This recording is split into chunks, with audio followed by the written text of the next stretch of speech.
Hello, I'm Jason Solomons, and welcome to Seen Any Good Films Lately, the podcast with the film news, the film reviews and recommendations, and all the best movie memories.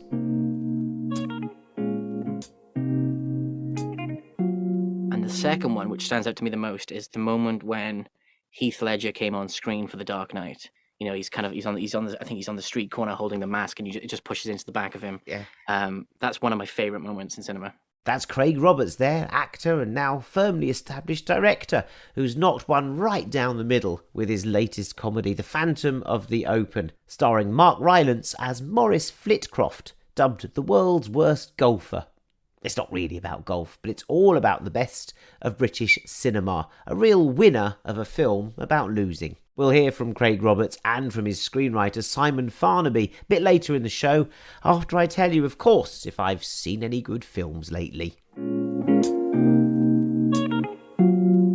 Seen any good awards ceremonies lately, more like? Because yes, I was at the BAFTAs, which was a wonderful weekend in London, that's for sure, with talent gatherings from all around the world for doc makers thrown by Nat Geo, National Geographic, French filmmakers at the Ambassador's Residence, nominees at BAFTA HQ and Charles Finch's Glamorous Bash, and so forth, leading up to the big event at the Royal Albert Hall itself. Did you watch it? I didn't see the TV edit myself, which went out 2 hours after the real thing, which I watched live at the Albert Hall from the vantage of the press room this year. But even award-winning editors would have struggled to make that exciting. Come on, it just wasn't a good show, was it? Rebel Wilson, who was the host this year, was okay, but frankly, her continuous sexual jibes thrown towards Benedict Cumberbatch and Tom Hiddleston were ugly and stupid and sexist. Imagine if those gags about, oh, I want to be inside you and I want a bit of Tom Hiddleston inside of me. Imagine if that was a male host who went around looking at Salma Hayek or Penelope Cruz and making jokes about their boobs or wanting to be inside them. Really? That would not be allowed. So, you know, it's not funny being bawdy just because you're a girl. It's rubbish. I thought she had a nightmare, personally, Rebel Wilson, her and her writers. That stuff with the Cumberbatch cake was rubbish, the sandworm gag was cheap, and there was no tension in the proceedings. So that's what we're there for, to reward films and make sure that people sustain a momentum throughout the night. And she failed to do that and anchor it like a proper presenter. So no wonder no one watches awards ceremonies anymore. I used to love them, but there needs to be a refresh, really urgently. How about no nominees? We just announce the winners. Would that work? Not really, because you need to have them all there in the room and you need to generate a buzz and debate in the lead up. That's the whole point of awards ceremonies. They kind of focus the conversation and concentrate the conversation around movies that we want people to watch. But how do we keep that buzz all the way through to the winner being read out? I don't know. But it's not with Rebel Wilson, I'll tell you that. I was thrilled for Joanna Scanlon winning Best Actress, and I'd called that because it's a very BAFTA thing to do, rewarding the home favourite. And of course, I'd seen her in After Love, and when you see that performance in After Love, well, it's just great anyway. So well done to her, and to all involved with After Love. It did look like Jane Campion's Power of the Dog might not get anything. There was a little moment where you thought, well, hold on, maybe it's going to get completely snubbed, which would have been a story in a way.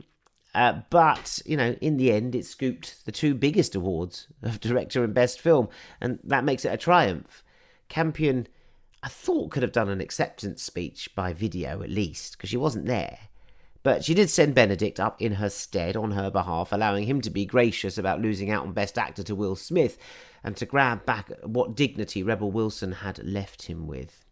My favourite line of the night was Japanese director Ryosuke Hamaguchi winning the FNITEL. It's the film not in the English language, a new acronym I discovered, FNITEL, for Drive My Car, and him opening with a gag, translated and delivered very well by his interpreter. Well, that got rid of my jet lag, he said. And he'd literally just arrived in their great film as well, Drive My Car. Very much worth watching. Cheers for Cruella's best costumes. Props to Lashana Lynch for Rising Star. May it bring even bigger things to her because she is a star. Yay for West Side Story's Ariana DeBose, best supporting win after her appearance on this show, of course. Whoop for another guest of mine, Questlove, winning best doc for Summer of Soul. And thanks to Netflix for a really rather fun after party, if I'm honest, where I spoke to Stephen Daldry, Questlove, Gorinda Chadha, Florence Pugh, DJ and musician Lou Hayter, Celine Sciamma, Andy Serkis, Billy Piper, Julia Ducournau, and probably quite a few others that you'd know, but who I've forgotten because someone gave me a way too powerful old-fashioned right near the end of the night, and it just sent me, I had to leave. Anyway, that was a good bash, Netflix. Congratulations on the wins for Power of the Dog. Can they reel in the big one at the Oscars in a few days' time? I know they want to. Good luck. Right. Not a BAFTA nominee. Not yet, anyway. Phantom of the Open is, however, a gem. A little British classic of a film starring Mark Rylance with a masterful comic performance as Maurice Flitcroft, a crane driver from Barrow-in-Furness. He's amazing in it, as is Sally Hawkins as his wife Jean. Maurice, smitten by what he sees on the telly one night, takes up golf and enters the Open Championship just weeks later. You all right down there, old boy? Oh, yes. Hello, gents. Are you in the right place, old chap?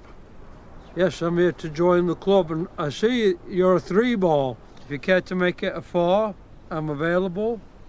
Happy to join. We're waiting for someone. Yes. George Green. Actually, thanks for the offer, gents, but on second thoughts, I think I'd prefer to play on my own today. I hope you don't mind. Maurice Flitcroft. This is actually a true story, one that caught the interest of writer Simon Farnaby, who wrote a book about it with Guardian journalist Scott Murray, and then found a way to tee this one up as a screenplay.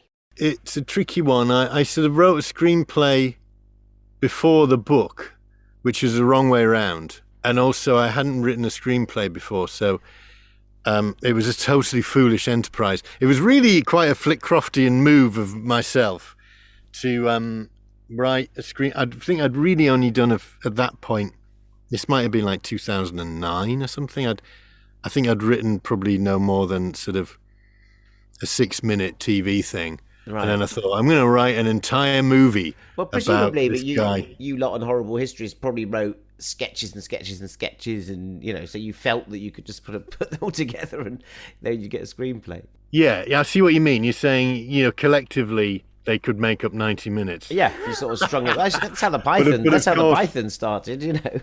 That's true. Yeah, I think I'm sort of suited to the longer form. I'm actually probably worse at writing sketches than I am at writing films. Strangely enough, I don't know why. I mean, that is a real skill. It's actually an amazing skill to write sort of short things. Yeah. Because I always go, what's beginning, middle, and an end? And you go, it just needs to be funny. Yeah. Don't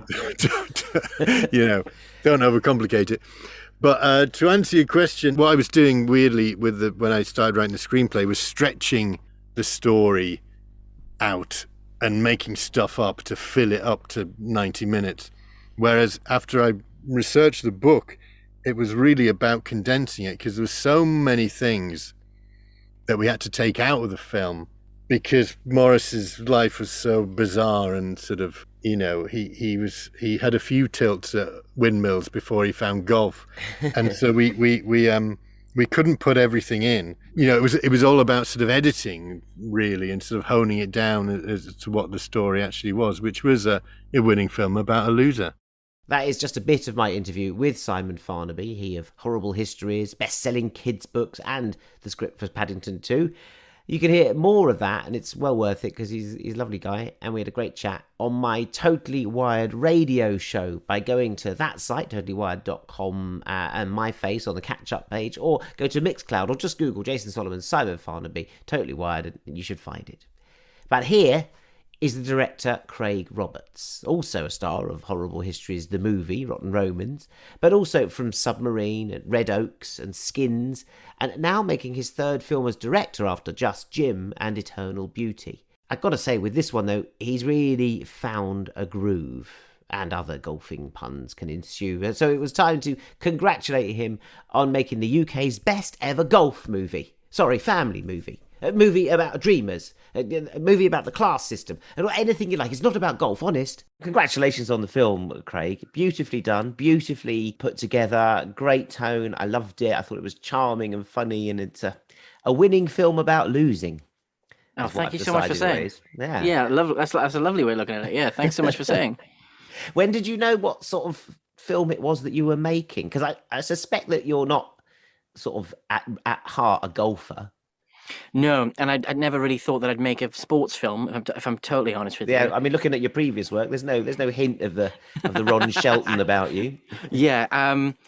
It started with the script. I mean, the script was fantastic. Simon had just created such a great world, and it's based on a true story. And when reading it, to be honest, I was kind of blown away that it was a true story. Hard to believe. And then once I'd finished, did the research, saw the videos, and was like, wow. Yeah, I was like, I have to direct this. I think I immediately saw kind of a way into it, and almost like what it couldn't be or shouldn't be, rather. I kind of.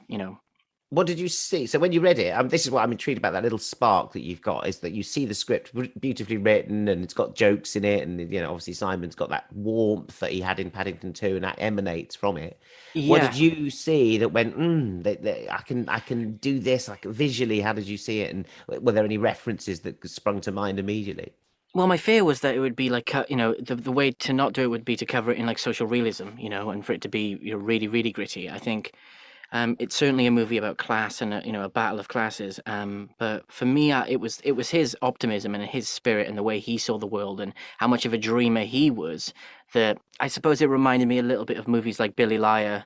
And that was certainly a reference to Billy Liar, because it looks absolutely fantastic, and it's magical and surreal in places. Is there a little clip? But there's a clip of Billy Liar in your film, isn't there? Yeah, we paid a good bit of money for that clip. Oh, That was really? expensive. Yeah. It was about 2 seconds. I think it was pretty expensive. I'm not sure. I'm pretty sure it was. Well, yeah. Also because, I mean, I do love that movie, and it's kind of the opposite of our movie. At the end, he doesn't leave the town, and people saw it at the time as kind of nihilistic, that he didn't go away. He stayed in his hometown.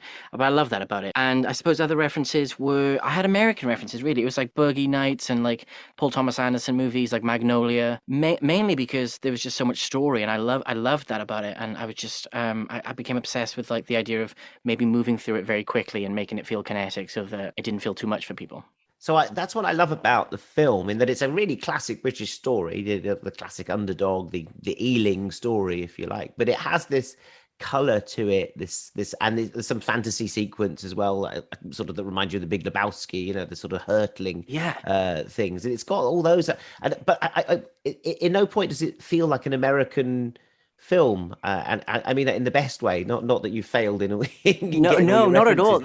That's the funny thing about it. People are saying that it's so quintessentially British and stuff, and I guess I just didn't see it that way. And so I've heard the references to like Ealing comedy, and that's amazing. I mean, maybe I should like flip it and say that was the reference at this at this point. I think it was just more, certainly with modern British cinema, I think it can feel very, very real, and it's almost, it's European, where it's handheld and it's very close in your face and very serious. And I guess I just didn't want that. I think that's why I look to America a little bit more, with like, laying more track and just having a bit of movement in there, really. Yeah. And with the color palette of it all, and the surreal moments in it, that all came from, I mean, that was in the script, the surreal moments, but my way into it was, there was a scene that Simon had that described Maurice as revealing his golf attire like Superman, like pulling his, work overalls open.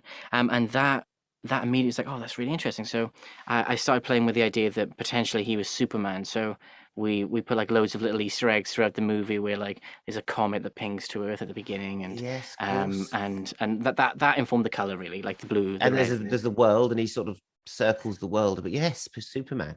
Yeah, so Superman, and that all credit goes to Punch Drunk Love for that, because I love Punch Drunk Love, and in that movie, he's supposed to be an alien or Superman of some sorts, and is, dealing with his social anxiety in that way. Great. Oh, lovely references. Lovely to talk about that. What about Mark Rylance? I just spoke to Simon, so I know that you went, what about Mark Rylance?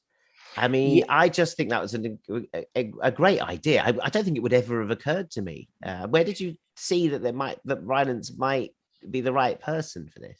Well, I just knew he was amazing. I'd seen him on stage, and I knew that he was amazing.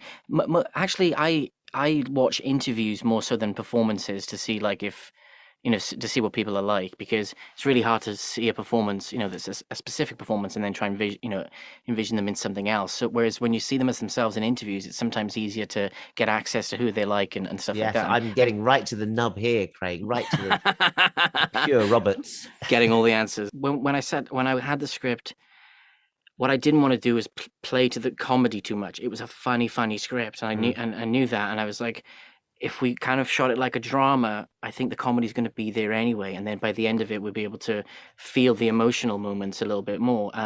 So I thought, who's the best who's the best, and Mark is pretty much the best. He grounds things, and he just transforms, and he's done it again. He's just he's a joy to work with. It's a wonderful performance. It really is. Very difficult. Not it doesn't. It's like he's not in a comedy. As you say, the script is funny and what he's doing is funny, but there's no point where he's like mugging or doing a comic performance, and yet it is one of the finest comic performances I've ever seen.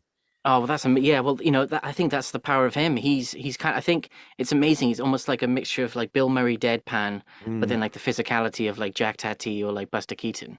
And I think that's what he brings to it. And I think if we'd have gone full comedy, like you just said, or like playing to that, it'd be a completely different film. It reminds me a bit of Alec Guinness in the sort of Man in the White Suit, or Kind Hearts and Coronets, who, although he was doing comic performances, they were never huge. They was always the sort of something you could see the Alec Guinness in there somewhere, the spark of the original guy. Well, I think they just feel, and they feel genuine. They feel real. They feel like real performances. And what I think one of his strengths is that there's just something to his performances that feels like there's just something going on, something more going on that you just can't quite tell. Like it's almost like it's more than the sum of its parts is what it feels like. And that's what makes him special. That's what makes him really special. I know that you work with Sally Hawkins a lot, and that you're friends, and I love her too. I love her too. I would again, would you put Mark Rylance and Sally Hawkins together as a couple? And yet when you see them in this, they're so brilliant together, so loving, so different. He's kind of round and she's kind of straight, and it's just they form a sort of, I don't know, they're like a golf club and a hole. Well, again, it's like it's, I suppose, casting against it a little bit. It's a comedy, but we basically got two kind of method actors to do it. They both really stay in the characters, and they put a lot of work into the detail and the research of it all. I knew a young man once. Said he was going to be somebody. Promised me diamonds, caviar, champagne. Travel the world, he said. Sounds like you should have married him.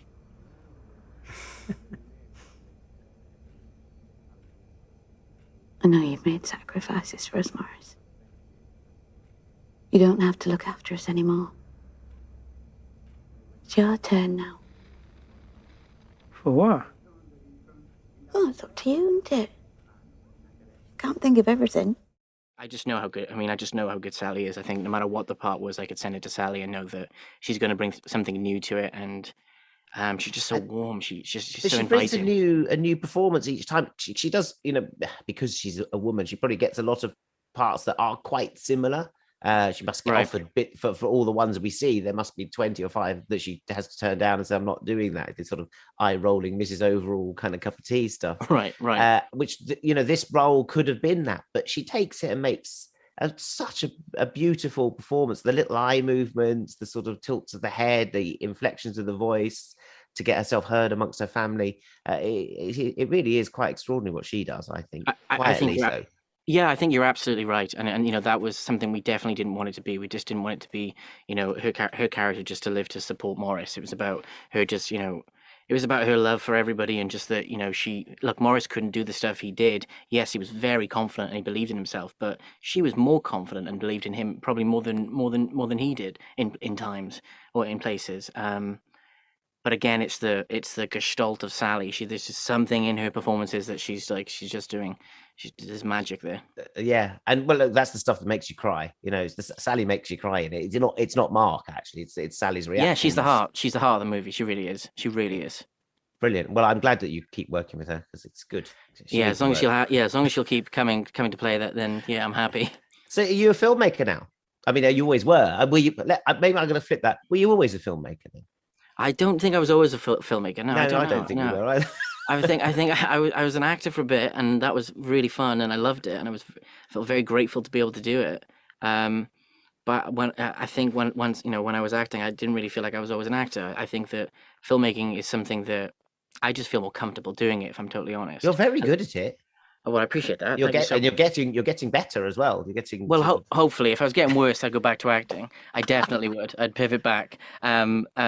But look, you're never going to know everything about directing. It's just about you learn something new every time, and most of it really is employing really great people that you can take all the credit for afterwards. Yeah. I'm joking. But you're really into the craft of it. I think I think directors, that just happens, doesn't it? Because someone offers them a lens or whatever it is, and stock and film stock. But I guess you get more confident with that, and you guess how that works narratively for you in terms of the technical turning into the visual and the narrative. Yeah, I think it's the same kind of bug people get when when people say they really love golf. And I can't quite understand how that is sometimes. It's the same thing with, like, I think what happened with me with filmmaking. I'm so obsessed with it. I really am obsessed with the craft of it, and I really, I don't want to be ignorant to like all the stuff that goes into it. So that's why I'm just trying to constantly take in as much as possible. And yeah, I think that some directors are not keen on being overly visual and all that kind of stuff, but I certainly am. I think if I'm not adding something to the iconography or what's going on, for me, it may as well be a radio play. What was the first film you ever saw? Rover Dangerfield. Do you know that movie? I don't. What's that? It's a Rodney Dangerfield animation. I don't know if Disney did it. It might have been too dark for Disney, but it's about a dog that gets chucked out of the house and he goes to Vegas to become a show dog. It's an animation, as you said, yeah. But Yeah. Rodney Dangerfield, of course, is in Caddyshack. That's right, So absolutely. that is why you're now making a golf movie. Caddyshack, love Caddyshack, absolutely love Caddyshack. That was the first movie. My grandfather bought me that on VHS, so I watched that movie a lot, and I loved that movie. I've actually not seen it for a long time. And then the second movie I watched was The Mask. I remember Jim Carrey's The Mask. Yes, of course. And you do know that I saw you on the golf course with Mark Rylance while you were making this, and I saw you. I thought, what's he doing with Mark Rylance? And Mark Rylance was definitely sort of holding his bag like Maurice would, and I thought he's in character. It wouldn't put it past Rylance to be doing a golf movie. I just didn't think that Craig Roberts would be directing it. I thought maybe you were in it as well as his caddy, because that's what you did look like, his sort of trusty sidekick caddy at that point. And I said to my friend, "That's Rylance." And Roberts, he said, "What is he doing?" And we walked off up the fairway. I said, "Oh," and my friend said, "Oh, they're doing Caddyshack too." And in a way you are, but much better than Caddyshack 2 would ever have been. All right. Well, who knows? Yeah, I mean, Caddyshack. I mean, that's such a great movie. I mean, that's influenced so much. It was interesting when we bumped into you. I think Mark probably was in character a little bit by then anyway, because his process starts really early. I remember that's the first day actually we'd started practicing, and coach was helping him get the swing close to Maurice, but the first time he hit the ball, I was like, he's pretty good. He's probably just looking. It's just a sort of a what do you call it? An imitation in a way. That he can do it so perfectly. Some actors have got that. They can suddenly dance. Even when they're not dancers. What about posters on your wall, Craig Roberts? Did you have those when you were growing up? Film posters? I'm trying to think if I had any movie posters. I probably didn't. I now have a lot of movie posters on my wall. Do you? Yeah, I have. What have you got? I've got The Graduate. I've got the United Artists release of The Graduate poster. I've got The Elephant Man. I've got The Long Goodbye by Altman. Oh yeah. I got 3 of my favorites, by the way. Love films and posters together. Yeah, and the Altman one's really fantastic. It's kind of the caricature and like all the people are around him. And then I've got a really nice Conformist, the Bertolucci's Conformist. In Italian. Yeah, yeah, exactly. You got Il Conformista, yeah. Yeah, Il Conformista, yeah. My favorite one I've got probably is Taxi Driver. I've got like the painted of like Travis Bickle standing in the street. Have you got any room in your house that hasn't got a film poster in it in this case? I don't actually, no, I don't. Oh, Phantom Thread. I have a lovely Phantom Thread one from when they did the 75mm release. I got really obsessed with collecting posters for a while. You did, didn't you? You've done very well. And Phantom obviously is a big name for you, so you can have a Phantom in the open. That was part of the, yeah, I love Paul Thomas Anderson, so any nod possible.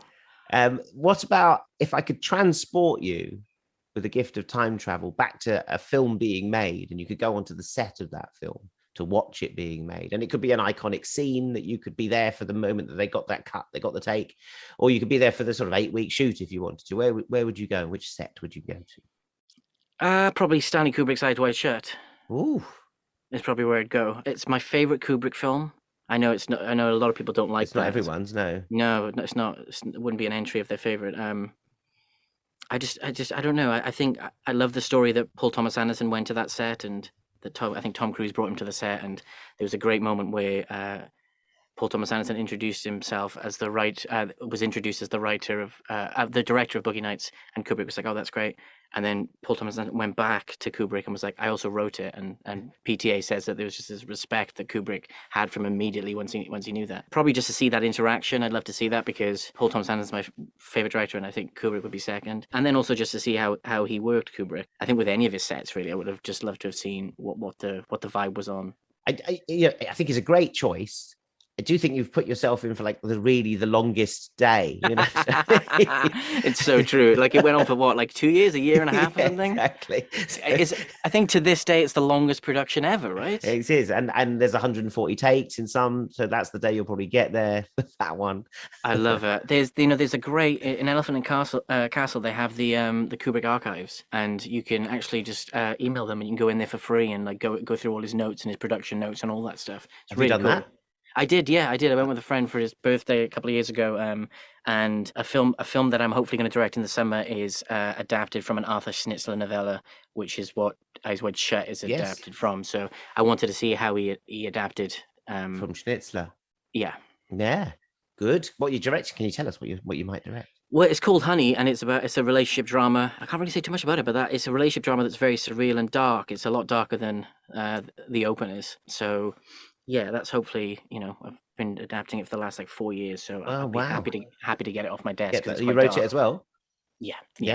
Tell Kubrick that when you direct it. Yeah, very good. What's your favourite musical moment in film?